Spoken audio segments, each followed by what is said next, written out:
আকাশি সাদা রঙের জাদুতে আবারও মাতোয়ারা দেশ। আকাশি সাদা জার্সি আর সমর্থকদের প্রাণের এই উল্লাস বিশ্বকাপে আর্জেন্টিনার জয়ে সব মিলেমিশে একাকার।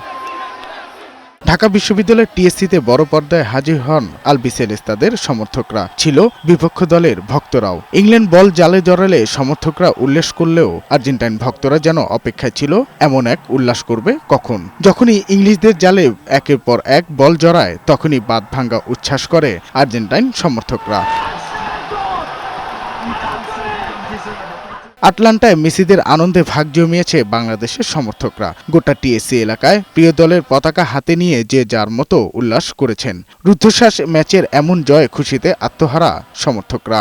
আমাদের তো শ্বাস উঠে গেছিল যে জিতবো কি জিতবো না, বাট এট লাস্ট মেসি গোল দিছে। মেসি প্রথম দিকে ভয় ছিল, কিন্তু মেসির উপর বিশ্বাস ছিল।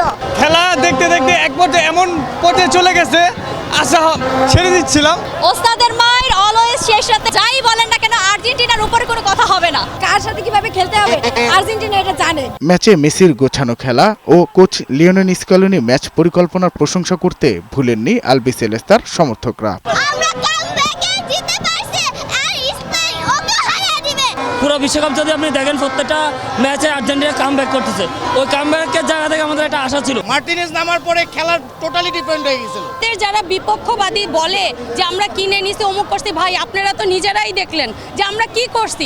মেসি এবার কাপ নিয়ে অবসর ঘোষণা করবে। জয়ের ধারা অব্যাহত রেখে শিরোপা নির্ধারণ নিতে স্পেনকে হারিয়ে আবারও ট্রফি উঁচিয়ে ধরবে প্রিয় দল, এমনটাই প্রত্যাশা সবার। সাজ্জাদুর রহমান, বৈশাখী সংবাদ, ঢাকা।